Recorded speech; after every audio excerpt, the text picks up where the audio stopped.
আসসালামু আলাইকুম। বিটিভি চট্টগ্রামের সংবাদে সবাইকে স্বাগত জানাচ্ছি। আজ আপনাদের সাথে আছি আমি রেখা নাজনীন। প্রথমেই সংবাদ শিরোনাম। বিশেষ অদম্য নারী পুরস্কারে ভূষিত সাবেক প্রধানমন্ত্রী বেগম খালেদা জিয়া। দেশ ও জাতির অগ্রযাত্রায় নারী পুরুষ সবাইকে একসাথে কাজ করার আহ্বান রাষ্ট্রপতি মোহাম্মদ শাহাবুদ্দিনের। গুম খুনের মতো ঘটনায় এতটুকু অনুশোচনা নেই ফ্যাসিস্ট শেখ হাসিনার। এত কিছুর পরেও বাংলাদেশের বিরুদ্ধে ষড়যন্ত্র অব্যাহত রেখেছে বললেন এলজিআরডি মন্ত্রী। মধ্যপ্রাচ্য যুদ্ধের প্রেক্ষিতে কৃচ্ছ্রতা সাধনের জন্য এবছর স্বাধীনতা দিবসে দেশের কোথাও আলোকসজ্জা করা হবে না জানালেন স্বরাষ্ট্রমন্ত্রী।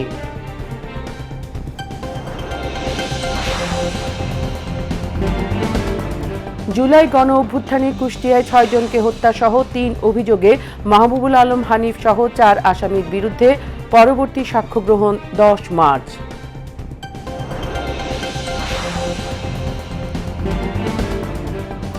ঈদ ঘনিয়ে আসতেই চট্টগ্রামের দর্জিপল্লীতে বেড়েছে ব্যস্ততা। দিনরাত সমানে চলছে পোশাক তৈরির কাজ।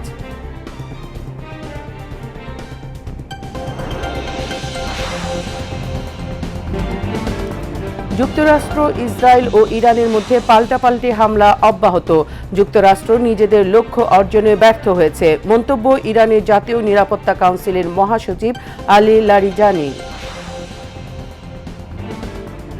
এবং আহমেদাবাদের সন্ধ্যায় টি-20 বিশ্বকাপের ফাইনালে ভারতের মুখোমুখি হচ্ছে নিউজিল্যান্ড।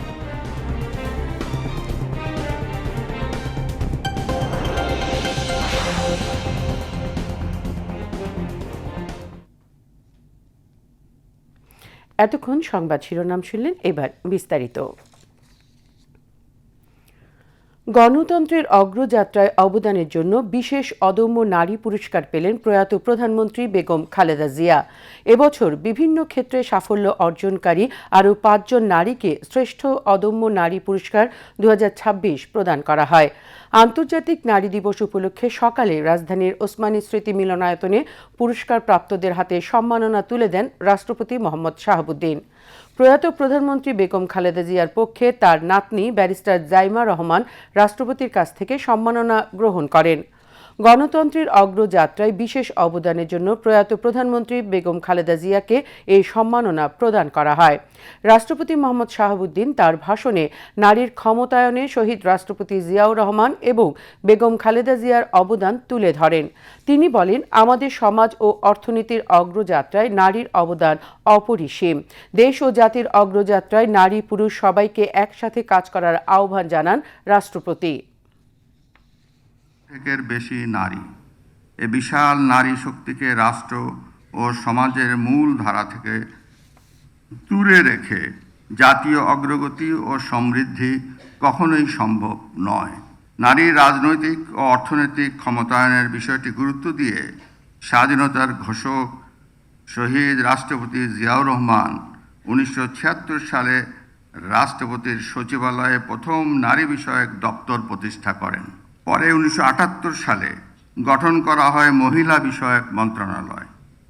পরবর্তীতে বেগম খালেদা জিয়া এটিকে বর্তমান মহিলা ও শিশু বিষয়ক মন্ত্রণালয়ে রূপান্তর করেন। শহীদ রাষ্ট্রপতি জিয়াউর রহমান যে ভিত্তি স্থাপন করেছিলেন সেটিকে আরও শক্তিশালী ও সময় উপযোগী রূপ দেন দেশনেত্রী বেগম খালেদা জিয়া। নারীর অগ্রযাত্রা মানেই দেশ ও জাতির অগ্রযাত্রা। এই অভিযাত্রায় নারী পুরুষ সবাইকে কাঁধে কাঁধ মিলিয়ে এগিয়ে আসার জন্য আমি উদাত্ত আহ্বান জানাই। বিশেষ অতিথির বক্তৃতায় বিশিষ্ট চিকিৎসক ও সমাজকর্মী ডাক্তার জোবাইদা রহমান বলেন, শত অত্যাচার ও অবিচারের মধ্যেও বেগম খালেদা ছিলেন আপোষহীন ও অবিচল। তার বজ্রকণ্ঠ স্বৈর শাসন ও শোষণের বিরুদ্ধে সবসময় ছিল সোচ্চার। তিনি গণতন্ত্রপ্রেমী মানুষের জন্য পথপ্রদর্শক। স্মরণ করছি শহীদ রাষ্ট্রপতি জিয়াউর রহমান এবং আপোষহীন বহুদলীয় গণতন্ত্রের নেত্রী বেগম খালেদা জিয়াকে। গণতন্ত্র অগ্রগায়নের অদম্য বেগম খালেদা জিয়া, গণতন্ত্রের মা, শত অত্যাচার অবিচারের ফলেও তিনি ছিলেন আপোষহীন ধৈর্যে অবিচল। তার স্মৃতি চির অব্যয়, চির অক্ষয়, অমর। তার জীবন গুরুত্বপূর্ণ শিক্ষা দেয় নারীর শক্তি তার দৃঢ়তায়, আর নেতৃত্বের শক্তি তার সাহসে। তার মন সদা কেঁদেছে দেশের নিষ্পেষিত নিপীড়িত মানুষের জন্য। তার বজ্রকণ্ঠ সদা সোচ্চার হয়েছে স্বৈরশাসনের শোষণের বিরুদ্ধে। তিনি মা, তিনি যোদ্ধা, তিনি ন্যায় বিচারক, তিনি আমাদের চলার পথের পাথেয়, গণতন্ত্রের পথপ্রদর্শক। অনুষ্ঠানে মহিলা ও শিশু বিষয়ক মন্ত্রী AZM জাহিদ হোসেন, প্রতিমন্ত্রী ফারজানা শারমিন, বাংলাদেশি UNDPর আবাসিক প্রতিনিধি স্টেফেন লিল্লার এবং মহিলা বিষয়ক অধিদপ্তরের মহাপরিচালক জিনা তারা বক্তব্য রাখেন। অনুষ্ঠানে পুরস্কারপ্রাপ্ত শ্রেষ্ঠ অদম্য নারীদের পক্ষ হতে ববিতা খাতুন নিজের অনুভূতি প্রকাশ করেন।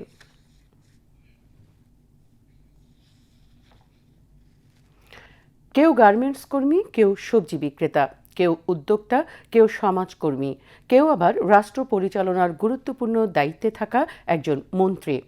ভিন্ন ভিন্ন পেশা ও বাস্তবতার মধ্যেও একটি জায়গায় এই সকল নারীরা এক। তারা নিজেদের শ্রম ও মেধা দিয়ে পরিবারকে সহায়তা করছেন, বদলে দিচ্ছেন জীবনের গল্প। সংগ্রাম আর আত্মবিশ্বাসের এই গল্পগুলো বলে দেয় নারীরা শুধু পরিবারের দায়িত্বই নয়, অর্থনৈতিক ও সামাজিক অগ্রগতিতেও গুরুত্বপূর্ণ ভূমিকা রেখে চলেছেন। কাজী শারমিন ইসলাম মেধার প্রতিবেদন। অষ্টম শ্রেণী পর্যন্ত পড়াশোনা করে পরিবারের হাল ধরতে নিজের স্বপ্ন বিসর্জন দিয়ে গার্মেন্টসে 4 বছর যাবৎ চাকরি করছেন সীমা। বাবা মায়ের ঢাল হয়ে দাঁড়িয়ে দায়িত্ব পালন করতে গিয়ে নিজের স্বপ্ন বিসর্জন দিয়েও আফসোস নেই তার, বরং সে গর্বিত পরিবারের দায়িত্ব নিজের কাঁধে নিতে পেরে। শুধু মা বাবার দায়িত্ব পালন নয়, সীমার মতন বৃষ্টিও স্বামীর ঢাল হয়ে পরিবারের ভরণ পোষণের হাত বাড়িয়ে দিয়ে সংসার পরিচালনা করছেন। কাজ করে বেতন যা পাই তার তো সংসারের পিছনেই খরচ হয়। স্বামীর একা টাকা তো সংসার চলে না, তাই না?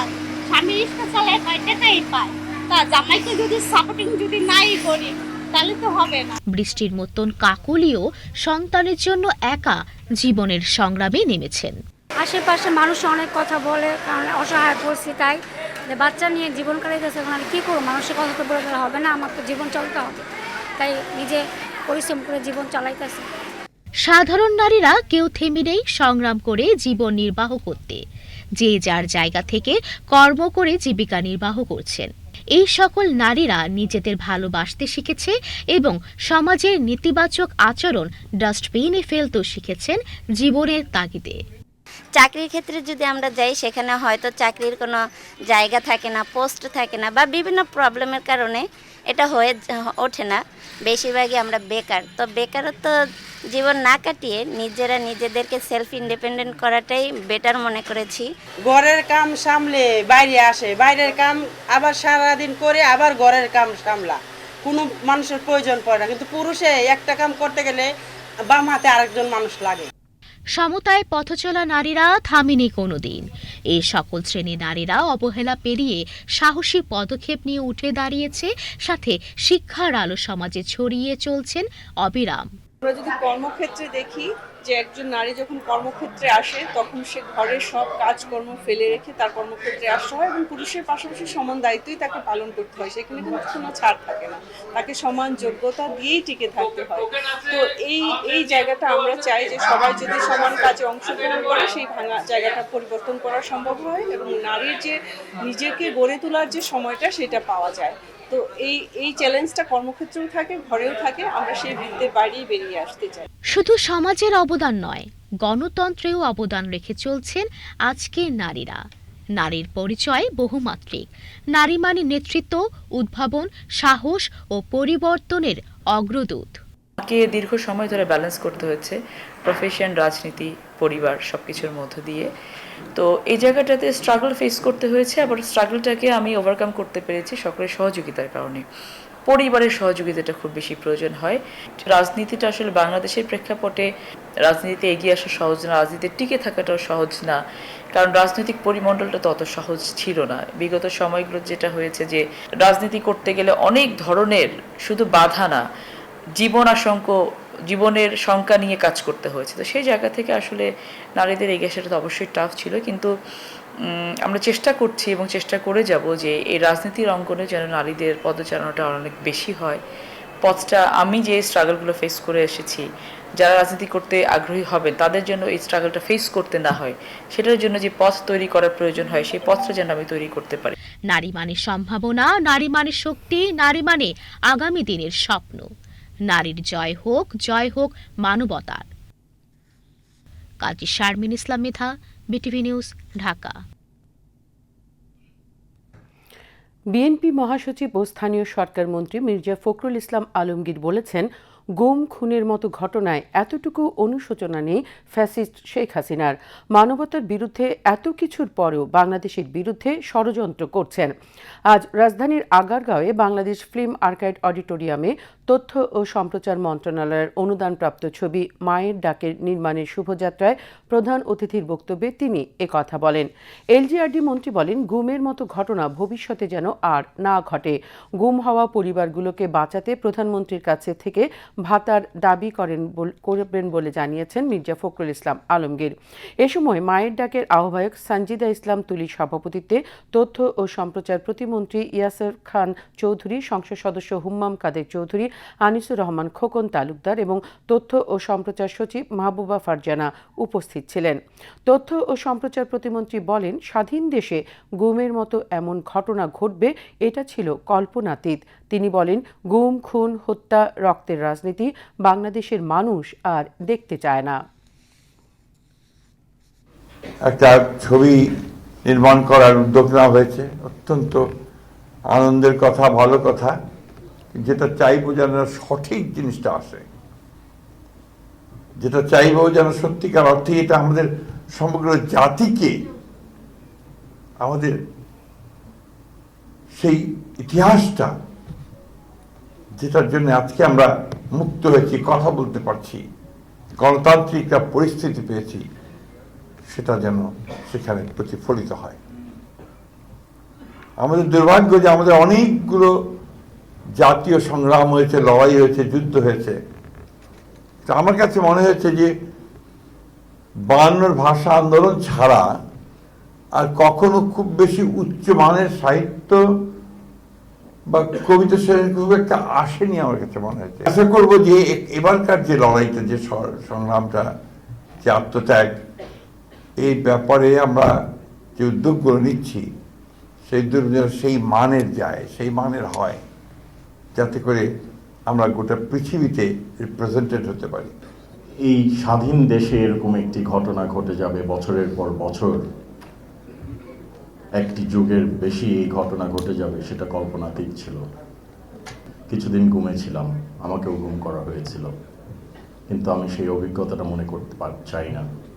কিন্তু আল্লাহ রাব্বুল আলামিন আমাকে আমার পরিবারের কাছে, আপনাদের কাছে ফেরত এনেছে। তারাই সর্বোচ্চ ত্যাগ স্বীকার করেছে আজকের এই গণতন্ত্র আমরা ফেরত পেয়েছি, এই গণতন্ত্র পুনঃপ্রতিষ্ঠায়। একজন সন্তান আমাদের বলে গেছেন যে আমরা এখন বিচার চাই না, আমরা তাদেরকে ফেরত চাই, এবং আমারও সেই দাবি, আমরা তাদেরকে ফেরত চাই। এটা পুনরাবৃত্তি যেন না হয়, এই ঘটনা যেন বাংলাদেশের ইতিহাসে আর কোনোদিন যেন না ফিরে আসে। মধ্যপ্রাচ্য যুদ্ধের প্রেক্ষিতে কৃচ্ছ্রতা সাধনের জন্য এবছর ২৬শে মার্চ স্বাধীনতা দিবসে দেশের কোথাও আলোকসজ্জা করা হবে না বলে জানিয়েছেন স্বরাষ্ট্রমন্ত্রী সালাউদ্দিন আহমেদ। তিনি আজ মন্ত্রণালয়ে এ সংক্রান্ত এক বৈঠকের পর সাংবাদিকদের এ তথ্য জানান। মন্ত্রী বলেন, ২৫ মার্চ গণহত্যা দিবস যথারীতি পালিত হবে। ২৬ মার্চ স্বাধীনতা দিবসে প্রতি বছর আলোকসজ্জা করা হতো, কিন্তু এবছর উদ্ভূত পরিস্থিতিতে কৃচ্ছ্রতা সাধনের জন্য কোথাও আলোকসজ্জা করা হবে না। এছাড়া পবিত্র ঈদ উল ফিতরকে সামনে রেখে পোশাক শ্রমিকদের বেতন বোনাস পরিশোধে মালিক পক্ষ প্রতিশ্রুতি দিয়েছেন উল্লেখ করে স্বরাষ্ট্রমন্ত্রী বলেন, ব্যতিক্রম দুই একটি ছাড়া কোথাও বেতন ভাতার কোনো সমস্যা হবার কথা নয়। এছাড়া নিষিদ্ধ সংগঠন ছাত্রলীগের কোনো দৃশ্যমান কর্মসূচি নেই জানিয়ে তিনি বলেন, এরপরও কোথাও কিছু ঘটলে পুলিশ ব্যবস্থা নেবে। জুলাই গণ অভ্যুত্থানে কুষ্টিয়ায় ৬ জনকে হত্যাসহ ৩ অভিযোগে বর্তমানে কার্যক্রম নিষিদ্ধ আওয়ামী লীগ নেতা মাহবুবুল আলম হানিফ সহ ৪ আসামির বিরুদ্ধে মামলার পরবর্তী সাক্ষ্য গ্রহণ ১০ই মার্চ ধার্য করেছেন আন্তর্জাতিক অপরাধ ট্রাইব্যুনাল। ট্রাইব্যুনাল ২ আজ সাক্ষ্য গ্রহণ শেষে এই তারিখ ধার্য করেন। আজ এই মামলায় সাক্ষ্য দেন পুলিশের এসআই আনিসুর রহমান। পরে একই ট্রাইব্যুনালে ২৪ জুলাইয়ের মানবতা বিরোধী অপরাধ মামলায় ওবায়দুল কাদের সহ বর্তমানে কার্যক্রম নিষিদ্ধ আওয়ামী লীগ ও দলটির অঙ্গ সংগঠনের শীর্ষ ৭ নেতার বিরুদ্ধে সাক্ষ্য গ্রহণ হয়। মামলার জব্দ তালিকার সাক্ষী পুলিশের এসআই রুশো বণিক সাক্ষ্য দেন। এদিকে পতিত আওয়ামী লীগের শাসনামলে টিএফআই সেলে গুম নির্যাতনের অভিযোগে শেখ হাসিনা এবং সাবেক ও বর্তমান ১১ সেনা কর্মকর্তা সহ ১৭ জনের বিরুদ্ধে করা মামলায় জবানবন্দি দেয়া গুমের শিকার ব্যারিস্টার আরমানকে জেরা করেন আসামি পক্ষের আইনজীবী আমিনুল গনি টিটু। বিচারপতি গোলাম মুর্তজা মজুমদারের নেতৃত্বাধীন আন্তর্জাতিক অপরাধ ট্রাইব্যুনাল ১-এ চলছে এই বিচারিক কার্যক্রম। পরে একই ট্রাইব্যুনালে রাজধানীর কল্যাণপুরে জাহাজবাড়িতে জঙ্গি নাটক সাজিয়ে ৯ তরুণকে হত্যা মামলায় শেখ হাসিনা সহ ১০ জনের বিরুদ্ধে অভিযোগ গঠনের শুনানি অনুষ্ঠিত হয়। এছাড়া জুলাই গণ অভ্যুত্থানে সংগঠিত আরও ৪টি মামলার বিচার কাজ চলে একই ট্রাইব্যুনালে। সকালে এসব মামলায় গ্রেফতার থাকা ২১ জনকে ট্রাইব্যুনালে হাজির করা হয়। এবার উত্তাল মার্চের খবর।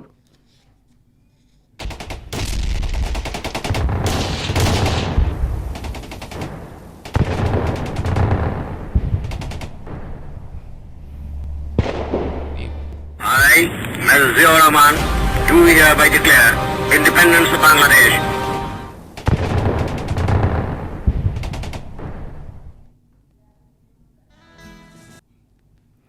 অগ্নিঝরা মার্চের ৮ম দিন আজ। ১৯৭১ সালের আজকের দিনে একদিকে যখন রাজপথে মুক্তিপাগল মানুষের মিছিল, অন্যদিকে তখন শাসক গোষ্ঠীর চক্রান্ত। ১৯৭১ সালের এই দিন থেকে অসহযোগ আন্দোলন নেয় নতুন মোড়। সরকারি প্রশাসন, দপ্তর ও জনজীবনের প্রায় সব ক্ষেত্রেই দেখা যায় আন্দোলনের প্রভাব। কার্যত পূর্ব পাকিস্তানের নিয়ন্ত্রণ চলে আসে বাঙালিদের হাতে। কুমার বিশ্বজিৎ রায়ের প্রতিবেদন। ১৯৭১-এর উত্তাল মার্চ, যেখানে প্রতিটি দিনই লিখেছে সংগ্রামের নতুন গল্প। ১৯৭১ সালের এই দিন থেকে অসহযোগ আন্দোলন নেয় নতুন মোড়। সরকারি প্রশাসন, দপ্তর ও জনজীবনের প্রায় সব ক্ষেত্রেই দেখা যায় আন্দোলনের প্রভাব। কার্যত পূর্ব পাকিস্তানের নিয়ন্ত্রণ চলে আসে বাঙালিদের হাতে। পাকিস্তানিরা আমাদেরকে ক্ষমতা দেবে না, আমাদের ক্ষমতা আদায় করে নিতে হবে। সেই আদায়ের জন্য আমাদেরকে ঐক্যবদ্ধ থাকতে হবে। সেখানে যদি চূড়ান্ত রূপ যুদ্ধের দিকে যায় রূপ, সেখানে যুদ্ধে আমাদের অংশগ্রহণ নিতে হবে, যুদ্ধ আমাদের করতে হবে। স্বাধীনতা আন্দোলন জোরদার করতে ছাত্র সংগঠন ও রাজনৈতিক দলগুলো যৌথ বিবৃতিতে জনগণকে সক্রিয় অংশগ্রহণের আহ্বান জানায়।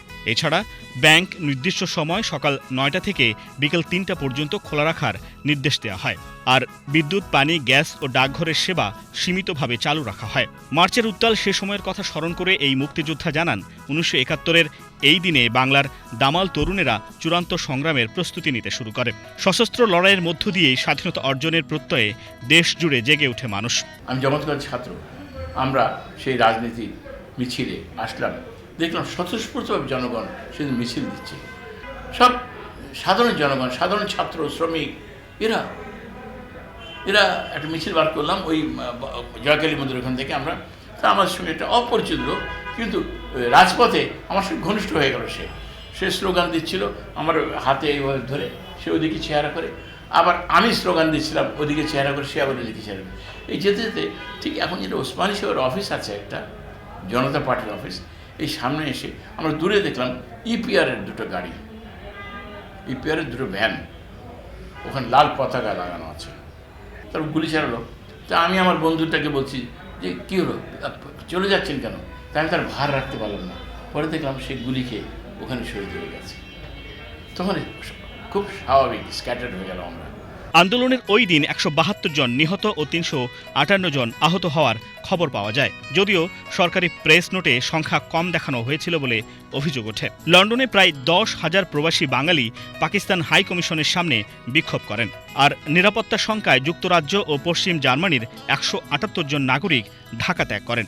সেদিন সারা দেশে মিটিং, মিছিল ও স্লোগানে উত্তাল ছিল রাজপথ। অন্যদিকে পাকিস্তানি সামরিক বাহিনীও এদেশীয় সহযোগীদের নিয়ে আন্দোলন দমনে তৎপর হয়ে গোপনে বাঙালি নিধনের পরিকল্পনা করতে থাকে।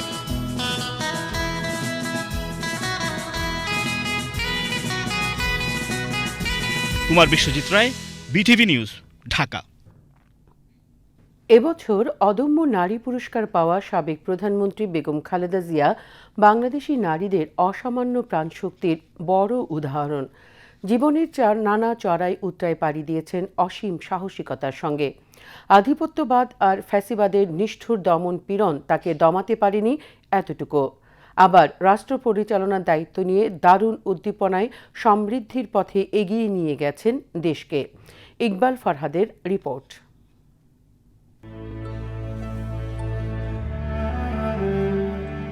বাংলাদেশের প্রথম নারী প্রধানমন্ত্রী, শুধু একবার নয়, তিনবারের প্রধানমন্ত্রী তিনি।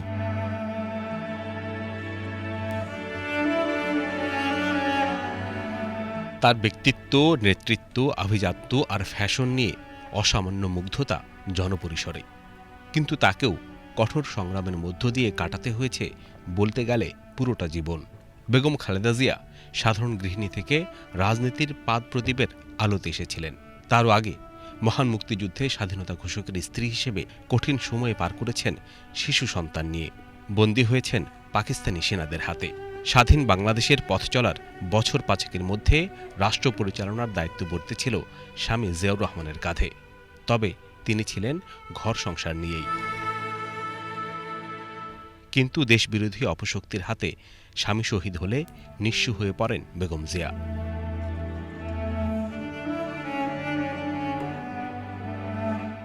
আমরা সবসময় রেশনের চালই খাই, সবসময় মাইনা যা পেতেন, সত্যি কথা বলতাম না। আর মাইনা ছিল বোধহয় পে স্লিপ যা আসতো আর কি ২২০০ বোধহয়, উনি 10% আবার দিয়ে দিতেন। তো তার মধ্যে থেকে আমাকে সে ২০০০ টাকা দিত, ওর মধ্যেই আমার সংসার চালাতে হতো। দেশ পড়ে নেতৃত্ব শূন্যতায়।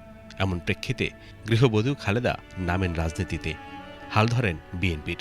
স্বৈরাচার বিরোধী সংগ্রামে বিরোচিত ভূমিকা রাখেন। নীতির প্রশ্নে আপোষহীন থেকে রাজনীতির ধারণাটাই বদলে দিয়েছিলেন বেগম জিয়া। দেশের মানুষের হৃদয় উজাড় করা ভালোবাসা পেয়ে ১৯৯১ সালে প্রধানমন্ত্রী নির্বাচিত হন তিনি।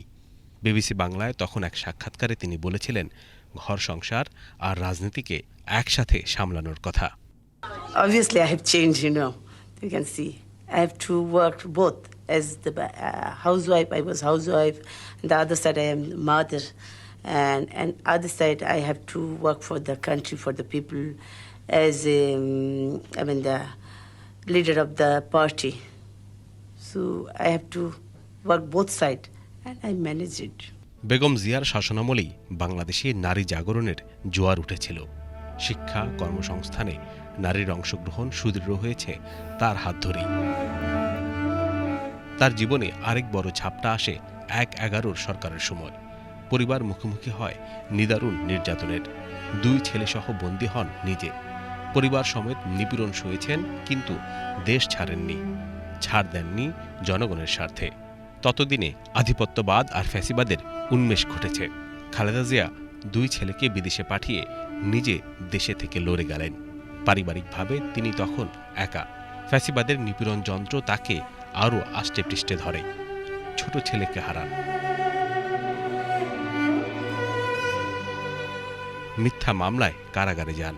নির্জন কারাগারে বিনা চিকিৎসায় মৃত্যুর দিকে ঠেলে দেয়া হয় তাকে।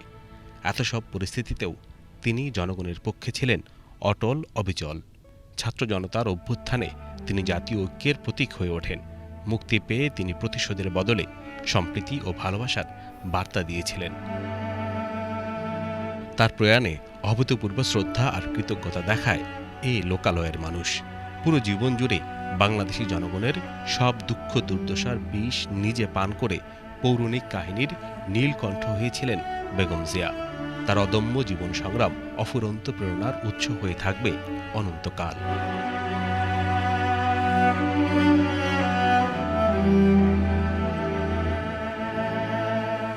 Iqbal Farhad, BTV news.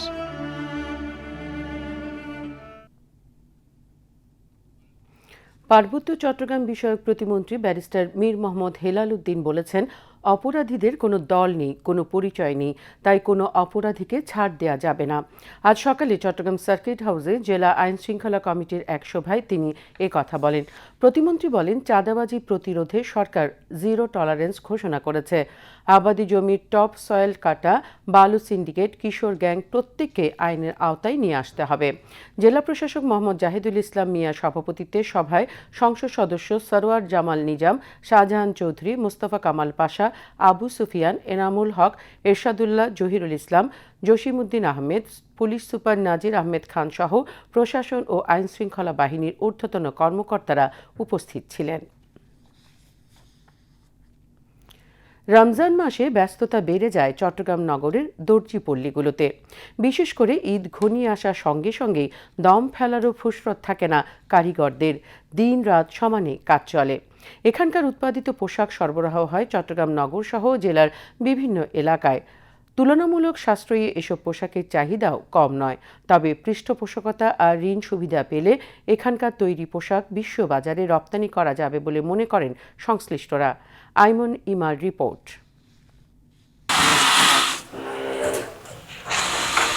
চট্টগ্রামের দেওয়ানবাজার মোড় পেরিয়ে একটু ভেতরে ঢুকলেই কানে আসবে এক নিরবচ্ছিন্ন ছন্দ। হাজার হাজার সেলাই মেশিনের খটখট শব্দ বলে দেয় এখানে দম ফেলার সময় নেই কারো। জায়গাটির নাম চট্টগ্রামের বিখ্যাত খলিফা পট্টি, যেখানে সুই সুতার নিরূপণ কারুকার্যে তৈরি হয় দেশের একটি বড় অংশের মানুষের ঈদ পোশাক। বংশ পরম্পরায় এখানে গড়ে উঠেছে শত শত ক্ষুদ্র পোশাক কারখানা। বড় কোনো ব্র্যান্ড নয়, বরং সাধারণ মানুষের সাধ্যের মধ্যে মানসম্মত পোশাক দেওয়াই এখানকার কারিগরদের মূল লক্ষ্য। ঘাগরা, গাউন, কুর্তি, পাঞ্জাবি, শার্ট, লেহেঙ্গা, শিশুদের পোশাক, সালোয়ার কামিজ কি নেই এখানে। আমাদের কাজ শুরু হয় সকাল 12টা-1টার সময় কাজ শুরু হয়, কাজ শেষ হয় রাতের 4টা-5টার সময় কাজ শেষ হয়। আমাদের এখানে ভালো মানের পোশাক আছে, সবকিছু আছে, 2 পিস 3 পিস লুজ পিস সবকিছু আছে। এমনকি মালের রেটও ভালো আছে মোটামুটি। এবার পোশাকের চাহিদা আমাদের মোটামুটি 3 পিস, আপনার ম্যাগনেট কাপড়ের 3 পিস, ডিজিটাল প্রিন্টের 3 পিস, এগুলো একটু মোটামুটি চাহিদা ভালো আছে। গত বছরের তুলনায় এবছরে মোটামুটি আলহামদুলিল্লাহ ভালো আছে। ব্যবসায়ীরা জানান, প্রতিদিন কয়েক কোটি টাকার লেনদেন হয় এই গলিতে। পাইকারি দরে সাশ্রয়ী হওয়ায় দেশের প্রত্যন্ত অঞ্চলের ব্যবসায়ীরা ভিড় করেন এখানে। এই কারণে সবসময় চাহিদা থাকে সেলাই মেশিনের কারিগরদের। তবে সাম্প্রতিক সময়ে বিশ্বে অস্থিরতার কারণে কিছুটা চিন্তিত কারিগররা। তবুও ঐতিহ্যের টানে আর জীবিকার তাগিদে হাতের কাজ থামাননি তারা। এই বছর বেচা কিনা হইতেছে না, মালের হত্যা বেশি, মূল্য কম, রেট কম। এই বছর দেশের যুদ্ধের কারণে এই একটা অ্যাক্সিডেন্ট করছে, ওইটাই মেইন এফেক্ট করছে, আমরা যা বুঝতে পারছি। গত বছরের তুলনায় এবছর একটা সরকারি ইলেকশন গেছে, এই কারণে অনেকের প্রস্তুতি এলোমেলো ছিল, ওই কারণে এবছর ব্যবসায়ীর একটু কম হইতেছে।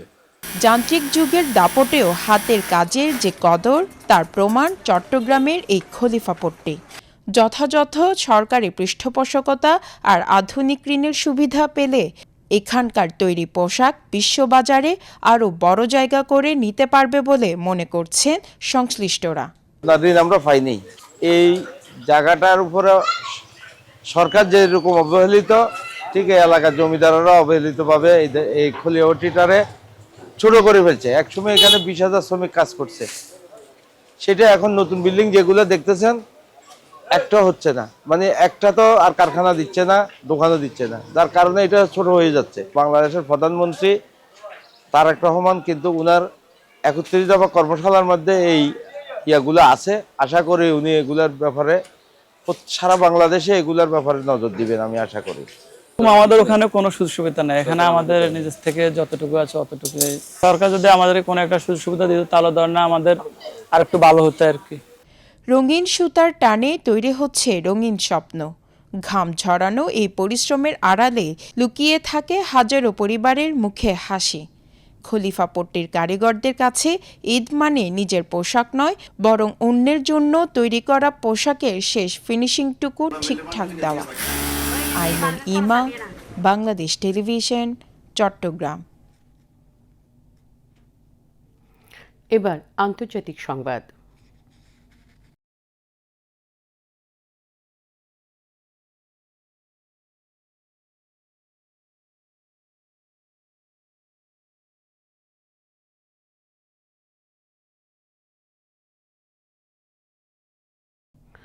যুক্তরাষ্ট্র ইসরায়েল ইরান যুদ্ধের আজ নবম দিন। ইরানে ইসরায়েল ও যুক্তরাষ্ট্রের হামলা অব্যাহত রয়েছে। একই সঙ্গে ইরানও ইসরায়েল ও মধ্যপ্রাচ্যের দেশগুলোতে মার্কিন অবস্থান লক্ষ্য করে তাদের হামলা চালিয়ে যাচ্ছে। গত মাসের 28 তারিখে ইরানে হামলা শুরু হওয়ার পর উভয় পক্ষ ব্যাপক ক্ষয়ক্ষতির সম্মুখীন হয়েছে। বেসামরিক এলাকা লক্ষ্য করে যৌথ হামলা চালানোর ফলে ইরানে হতাহত হয়েছে হাজারো মানুষ। এমদাদুল হক পল্লবের ডেস্ক রিপোর্ট।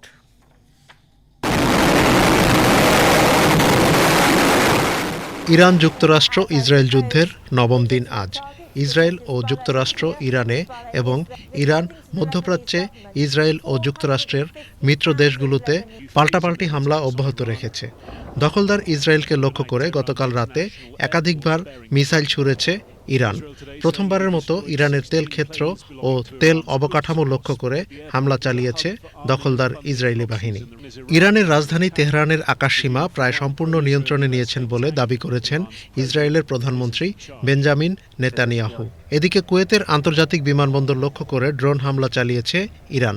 বাংলাদেশ সময় সকাল 6:30টার দিকে এ তথ্য জানায় দেশটির প্রতিরক্ষা মন্ত্রণালয়। সৌদি আরবের বিভিন্ন লক্ষ্যবস্তুতে একের পর এক ড্রোন হামলা চালাচ্ছে ইরান।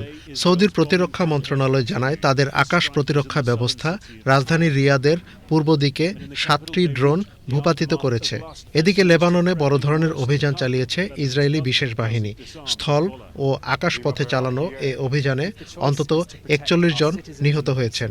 এদিকে চলমান যুদ্ধে বেশ কয়েকজন মার্কিন সৈন্যকে আটকের দাবি করেছে ইরান। তবে যুক্তরাষ্ট্র তেহরানের এই দাবিকে মিথ্যা ও বিভ্রান্তিকর বলে প্রত্যাখ্যান করেছে।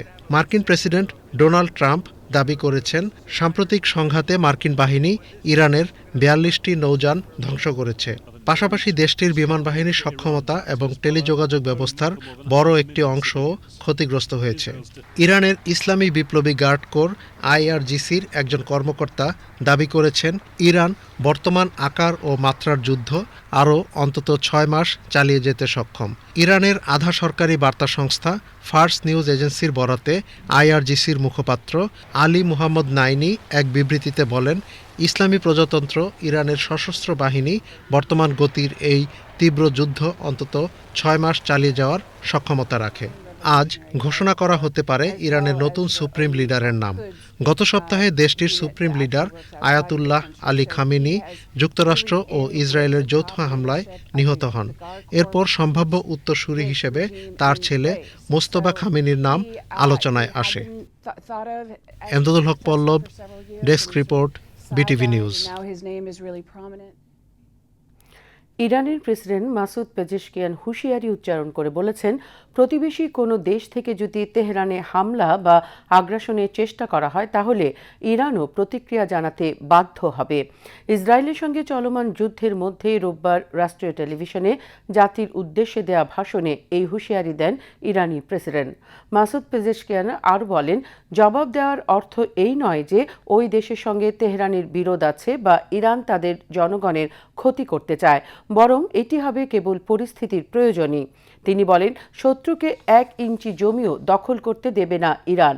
প্রতিবেশী ভাতৃপ্রতিম দেশগুলোর সঙ্গে ইরান সুসম্পর্ক চায়, একথা পুনর্ব্যক্ত করে প্রেসিডেন্ট পেজেশকিয়ান বলেন, শত্রু দেশগুলো বিভেদ তৈরির চেষ্টা করছে। এর আগে শনিবার ইরানের প্রেসিডেন্ট প্রতিবেশী উপসাগরীয় দেশগুলোর কাছে দুঃখ প্রকাশ করেন, কারণ সেসব দেশে যুক্তরাষ্ট্রের সামরিক ঘাঁটি থাকায় হামলা চালানো হয়েছে। এদিকে সৌদি আরব তেহরানকে বলেছে তাদের ভূখণ্ডে ও জ্বালানি খাতে ধারাবাহিক ইরানি হামলা হতে থাকলে তারাও এর জবাব দিতে বাধ্য হবে। শনিবার এবং রোববার ভোরের আগে ইরান থেকে ছোড়া ড্রোনে ক্ষয়ক্ষতির কথা জানিয়েছে সৌদি আরব, কুয়েত ও সংযুক্ত আরব আমিরাতের সরকার। লেবাননে বড় ধরনের হামলা চালিয়েছে ইসরায়েলি বাহিনী। স্থল ও আকাশ পথে চালানো এই অভিযানে অন্তত 41 জন নিহত হয়েছেন। লেবাননের স্বাস্থ্য মন্ত্রণালয় বলছে, রাতে এই অভিযান চালায় ইসরায়েল। পূর্ব লেবাননের বেকা উপত্যকার একটি জনপদে চালানো ইসরায়েলি অভিযানে অন্তত 41 জন নিহত হন, আহত হন 40 জন। সাম্প্রতিক হিজবুল্লাহ ইসরায়েল সংঘাতের কেন্দ্রবিন্দু হয়ে উঠেছে এই অঞ্চল। নিহত ব্যক্তিদের মধ্যে লেবাননের 3 সেনা সদস্য আছেন। স্থানীয় বাসিন্দারা নিহত বেসামরিক লোকজনের নাম তালিকাভুক্ত করেছেন, এর মধ্যে শিশুদের নামও আছে। বিবিসির প্রতিবেদনে বলা হয়, লেবাননের নবিচিত এলাকায় চালানো অভিযানের মূল উদ্দেশ্য ছিল 40 বছর আগে দেশটিতে নিখোঁজ হওয়া এক ইসরায়েলি সামরিক বিমান চালকের দেহাবশেষ উদ্ধার করা। এক স্থানীয় বাসিন্দা খালি কবরটির দিকে ইশারা করে বলেন, ইসরায়েলিরা ভেবেছিল নিখোঁজ ইসরায়েলি দেহাবশেষ এখানে আছে, কিন্তু এখানে কিছুই ছিল না। কেনিয়ার রাজধানী নাইরোবিতে রাতভর প্রবল বৃষ্টিপাতে সৃষ্ট আকস্মিক বন্যায় অন্তত 23 জনের মৃত্যু হয়েছে। শনিবার বন্যা কবলিত বিভিন্ন এলাকা থেকে মরদেহগুলো উদ্ধার করেন জরুরি বিভাগের কর্মীরা। বন্যায় কয়েক ডজন গাড়ি ভেসে যায় আর পূর্ব আফ্রিকার বৃহত্তম বিমানবন্দরে ফ্লাইট চলাচল বিঘ্নিত হয় বলে জানিয়েছে কর্তৃপক্ষ। কেনিয়ার প্রেসিডেন্ট উইলিয়াম রুটো ক্ষতিগ্রস্ত এলাকার বাসিন্দাদের প্রতি গভীর সমবেদনা জানিয়ে বলেছেন, উদ্ধার প্রচেষ্টা সমন্বয় করার জন্য তিনি জরুরি কর্মীদের একটি দল মোতায়েন করেছেন, তাদের মধ্যে সেনা সদস্যরাও রয়েছেন। নাইরোবি নদী সংলগ্ন এলাকাগুলোতে উদ্ধার অভিযান এখনও চলছে আর মৃত্যুর সংখ্যা আরও বাড়তে পারে বলে আশঙ্কা করা হচ্ছে। এদিকে কেনিয়া এয়ারওয়েজ জানিয়েছে, অতিবৃষ্টির কারণে নাইরোবি অভিমুখী ফ্লাইটগুলো ব্যাহত হচ্ছে। পরিস্থিতি বিবেচনায় কিছু ফ্লাইট উপকূলীয় শহর মোম্বাসার দিকে ঘুরিয়ে দেওয়া হয়েছে। বিজ্ঞানীদের মতে, বৈশ্বিক উষ্ণায়নের প্রভাবে পূর্ব আফ্রিকা জুড়ে বন্যা ও খরা পরিস্থিতি আরও ভয়াবহ হয়ে উঠছে। অল্প সময়ে অতিমাত্রায় বৃষ্টি হওয়ার প্রবণতা বাড়ছে।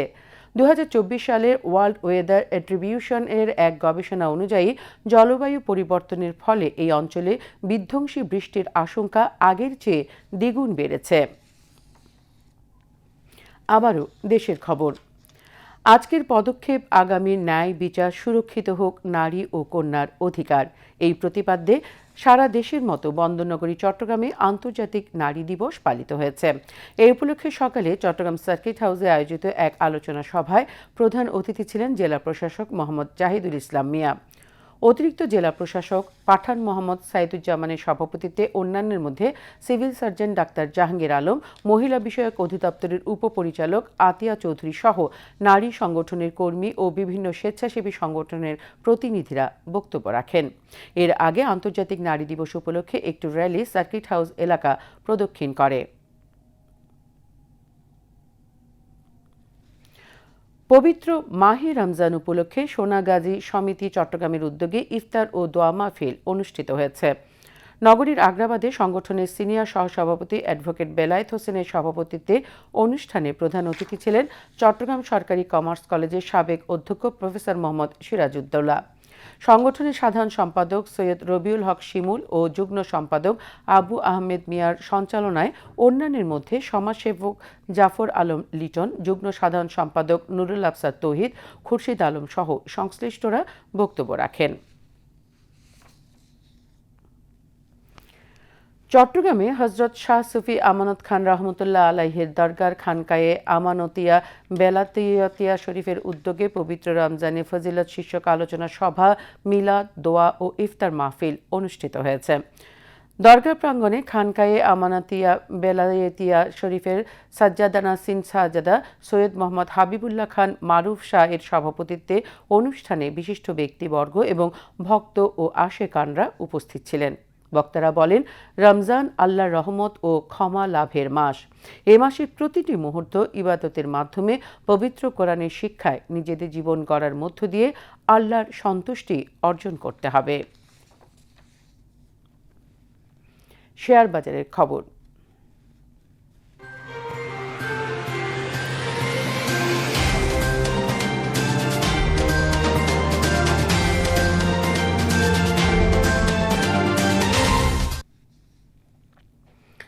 সপ্তাহের শুরুতে চট্টগ্রাম স্টক এক্সচেঞ্জে মন্দাভাব দেখা দিয়েছে। আজ শেয়ার লেনদেন ও মূল্য সূচক দুটোই কমে গেছে।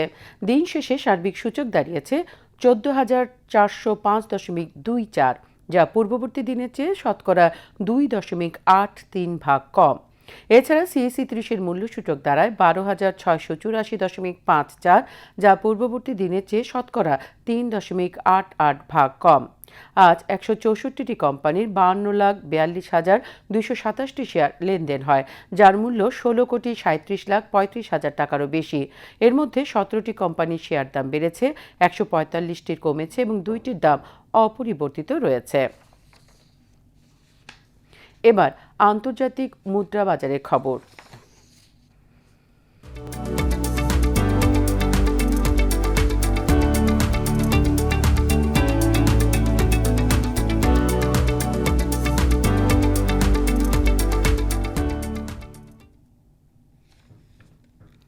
আজ বাংলাদেশি মুদ্রায় বিভিন্ন দেশের মুদ্রার বিনিময় হার। ইউএস ডলার 122.45 টাকা, সিঙ্গাপুর ডলার 95.76 টাকা, অস্ট্রেলিয়ান ডলার 86.09 টাকা, কানাডিয়ান ডলার 90.25 টাকা, হংকং ডলার 15.45 টাকা, ইউরো 142.27 টাকা, ব্রিটিশ পাউন্ড 164.25 টাকা, সৌদি রিয়াল 32.21 টাকা, কাতার রিয়াল 33.14 টাকা, ইউএই দিরহাম 32.92 টাকা, কুয়েতি দিনার 394.84 টাকা, মালয়েশিয়ান রিঙ্গিত 30.61 টাকা, থাই বাত 3.80 টাকা, ভারতীয় রুপি 1.33 টাকা, চীনা ইউয়ান 17.73 টাকা। এবার খেলার খবর।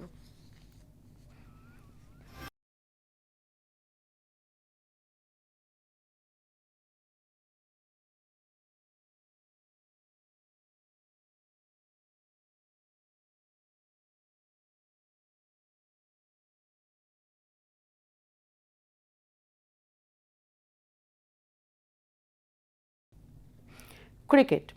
বিশ্বের সবচেয়ে বেশি দর্শক ধারণ ক্ষমতার মাঠ আহমেদাবাদের নরেন্দ্র মোদী স্টেডিয়ামে টি-20 বিশ্বকাপের 10ম আসরের ফাইনালে আজ মুখোমুখি হয়েছে ভারত ও নিউজিল্যান্ড। বাংলাদেশ সময় সন্ধে 7:30টায় ম্যাচ শুরু হয়েছে। টি-20 বিশ্বকাপে এখনো পর্যন্ত কোনো দল টানা 2টি শিরোপা জিততে পারেনি। ভারতের সামনে এই ইতিহাস গড়ার হাতছানি, আর নিউজিল্যান্ড মরিয়া প্রথমবারের মতো টি-20 ট্রফি ছুঁয়ে দেখার জন্য। বিস্তারিত রায়হান মাহমুদের প্রতিবেদনে।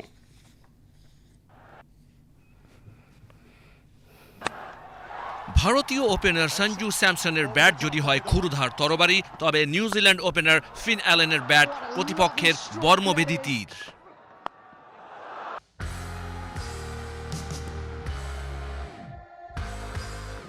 প্রস্তুত টি-20 বিশ্বকাপের শিরোপা জয়ের মঞ্চ। টি-20 বিশ্বকাপের 10ম আসরে আজ সন্ধ্যা 7:30টায় আহমেদাবাদের নরেন্দ্র মোদী স্টেডিয়ামে মুখোমুখি শিরোপাধারী ভারত ও প্রথম শিরোপা জয়ের স্বপ্নে বিভোর নিউজিল্যান্ড। প্রায় 1.5 লাখ আসন সংবলিত এই স্টেডিয়ামে হতে চলেছে টি-20 বিশ্বকাপের ইতিহাসে সবচেয়ে বড় ফাইনাল। এই মাঠে 2023 সালের ওয়ানডে বিশ্বকাপের ফাইনালে অস্ট্রেলিয়ার বিপক্ষে হেরে গিয়েছিল ভারত।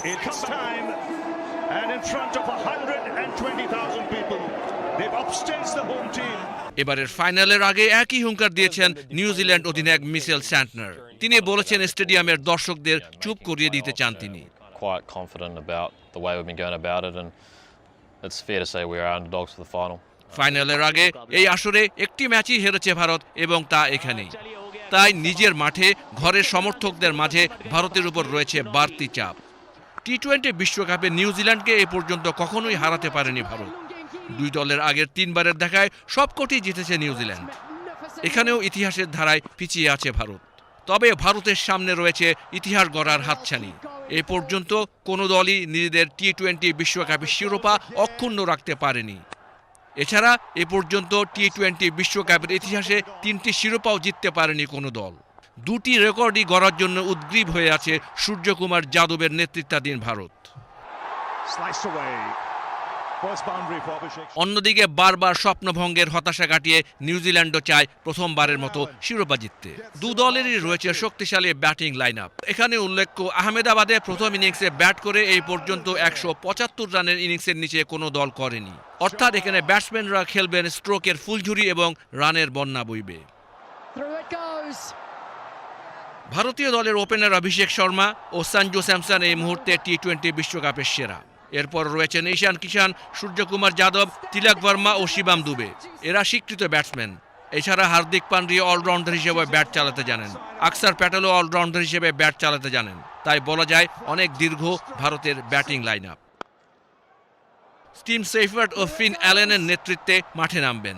বিশেষ করে ফিন অ্যালেনের বিধ্বংসী সেঞ্চুরি সেমিফাইনালে গড়ে দিয়েছে বড় জয় পরাজয়ের ব্যবধান। আজও ব্ল্যাক ক্যাপস খ্যাত নিউজিল্যান্ড তাকিয়ে থাকবে তার ব্যাটের দিকে। এছাড়া Rachin Rabindra, Glenn Phillips, mark Chapman, Daryl Mitchell এরা হলেন তাদের ব্যাটিং লাইন আপের মূল স্তম্ভ। তবে নিউজিল্যান্ড তাদের অলরাউন্ডারদের উপর অনেক বেশি নির্ভর করে এবং জেমি নিশাম, মিশেল স্যান্টনার, কোল ম্যাককঞ্চি, ম্যাট হেনরির উপর তাকিয়ে থাকবে নিউজিল্যান্ড। ভারতীয় দলের ঘূর্ণি আক্রমণের নেতৃত্ব দেবেন বরুণ চক্রবর্তী, যাকে নিয়ে রয়েছে অনেক জল্পনা কল্পনা। তবে তার ঘূর্ণি বলে যেই নাগিনের বিষ, সেই নাগিনের বিষ রয়েছে মিশেল স্যান্টনারের বলেও। নিউজিল্যান্ডও ঘূর্ণি বা স্পিন আক্রমণে কম যায় না। গত বিশ্বকাপে অপরাজিত চ্যাম্পিয়ন হয়েছিল ভারত। এবার তারা অপরাজিত নয়, তবে শিরোপা অক্ষুণ্ণ রাখার জন্য দৃঢ়প্রত্যয়ী। অন্যদিকে প্রথমবারের মতো ট্রফি ছোঁয়ার স্বপ্নে বিভোর নিউজিল্যান্ড। টান টান রোমাঞ্চকর এক ফাইনাল অপেক্ষা করছে বিশ্ব ক্রিকেট অঙ্গনে।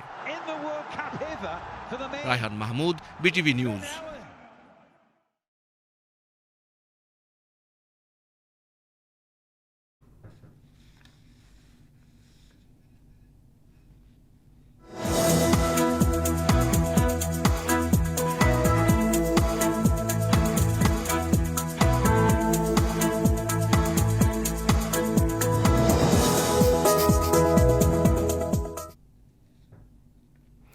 পতেঙ্গা আবহাওয়া অফিস জানিয়েছে, আগামীকাল সন্ধ্যা 6টা পর্যন্ত চট্টগ্রাম এবং পার্শ্ববর্তী এলাকায় আকাশ অস্থায়ীভাবে আংশিক মেঘলা সহ আবহাওয়া শুষ্ক থাকতে পারে। সেই সাথে ভোরের দিকে নদী অববাহিকা ও তৎসংলগ্ন এলাকায় হালকা কুয়াশা পড়তে পারে। রাত ও দিনের তাপমাত্রা প্রায় অপরিবর্তিত থাকতে পারে। পরবর্তী 24 ঘন্টায় আবহাওয়া সামান্য পরিবর্তনের সম্ভাবনা রয়েছে। নগরীতে আজ সর্বোচ্চ তাপমাত্রা ছিল 29.7 ডিগ্রি সেলসিয়াস, যা স্বাভাবিকের চেয়ে 0.9 ডিগ্রি কম, এবং সর্বনিম্ন তাপমাত্রা ছিল 21.1 ডিগ্রি সেলসিয়াস, যা স্বাভাবিকের চেয়ে 0.8 ডিগ্রি বেশি। আগামীকাল চট্টগ্রামে সূর্যোদয় 6টা 7 মিনিটে এবং সূর্যাস্ত 6টায়। এবার জানিয়ে দিচ্ছি কর্ণফুলী নদীতে আগামীকালের জোয়ার ভাটার সময়সূচি। ভাটা শুরু হবে রাত 3টা 59 মিনিটে, জোয়ার সকাল 10টা 17 মিনিটে। পরবর্তী ভাটা শুরু হবে বিকেল 4টা 15 মিনিটে এবং জোয়ার রাত 10টা 41 মিনিটে। এবার সাহারি ও ইফতারের সময়সূচি। চট্টগ্রাম এবং পার্শ্ববর্তী এলাকায় আজ সাহারির শেষ সময় ভোর 4টা 51 মিনিটে এবং আগামীকাল ইফতার সন্ধে 6টা 1 মিনিটে।